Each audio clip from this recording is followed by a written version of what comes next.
Namaste. Namaste everyone. So today we are going to share a very wonderful experience of acupressure healing where nothing seems to work, but acupressure started healing in a condition like dengue where low platelet count becomes the highest concern for everyone including patient and the family members. So let you all meet my nephew Rishit Arora. When he got hospitalized due to dengue infection, what happened to him, and then let him also share his healing experience of acupressure.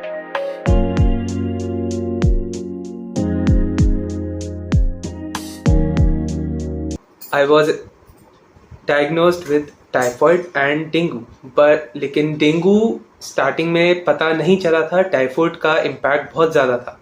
इसकी वजह से मेरे को और family members को, doctor को नहीं पता चला डेंगू के बारे में and the situation got really worse. बहुत ज़्यादा दिनों के बाद पता चला जब टाइफॉइड का इफेक्ट कम हो गया कि डेंगू ने बॉडी में बहुत ही हैवी टोल ले लिया है और उसके बाद प्लेटलेट काउंट बहुत ज़्यादा लो गिर गया था। कुछ भी समझ नहीं आ रहा था एट द मोमेंट। हॉस्पिटलाइज होना पड़ गया। हॉस्पिटल में पता चला कि platelet count had gone to 15,000, very very low. It should be near to 1.5 lakhs at the minimum. At the heat of the moment हमने डोनेशन करवाया प्लेटलेट्स का। मेरे मामा जी ने डोनेशन किया था। फिर बहुत चीज़ें ट्राई करी जो डेंगू में हमें पता चलती हैं, जैसे बकरी का दूध पीना होता है, एक दाल खानी होती है विदाउट एनीथिंग एल्स, सीधा पानी के साथ। बहुत चीज़ें ट्राई करने के बाद भी कुछ इम्प्रूवमेंट नहीं हुई। काफ़ी देर तक हॉस्पिटलाइज रहा, एटलीस्ट 13 डेज। बाद में जब हॉस्पिटल में इतना दिन रहने के बाद, बहुत सारा कुछ करने के बाद भी कुछ फ़र्क नहीं पड़ रहा था, तो एक्यूप्रेशर की तरफ देखा कि कुछ होता है। तो हम इतने ज़्यादा नॉलेजेबल पीपल नहीं है कि हर चीज़ के बारे में आइडिया हो। एक्यूप्रेशर के बारे में कभी करा नहीं था, ट्राई करा, एकदम सब्सटैंशियल डिफरेंस नहीं आया कभी। अभी तक भी मेरे को प्रॉब्लम है, लेकिन एक्यूप्रेशर ट्राई करने के बाद डेफिनेटली एक फ़र्क फील हुआ।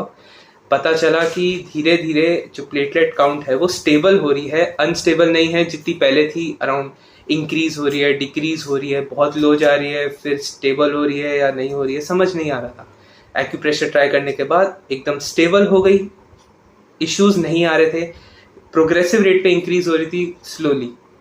ये समझ आ गया कि एक्यूप्रेशर से बहुत फ़र्क पड़ता है, एक फ्लो बन जाता है, एक सर्कुलेशन अच्छा होता है बॉडी के अंदर। फिर डिस्चार्ज होने के बाद, घर पे आने के बाद एटलीस्ट 3 मंथ्स मैंने एक्यूप्रेशर पॉइंट्स पे अपने टेप लगा के जो मैग्नेट्स हैं उनसे काम किया सही से। एक फीलिंग ऑफ एनर्जी, एक इंक्रीजिंग रेट ऑफ प्लेटलेट जैसे ब्लड टेस्ट के बाद पता चलती गई, स्टेबल, वेरी वेरी अच्छा लगा कि हाँ, एक्यूप्रेशर भी एक तरीका है, एक मोड है जिससे हम बच सकते हैं काफ़ी चीज़ों में। बहुत ही ज़्यादा क्रूशियल पॉइंट पे अपने आप को ध्यान दे सकते हैं। Thank you so much, Rishit, for sharing your experience. And I would like to tell you that now he has prepared for MBBS, and now he is going to start his journey in MBBS as well. So all my best wishes are with you, Rishit. Thank you. Thank you so much. Thank you so much. Thank you. Thank you.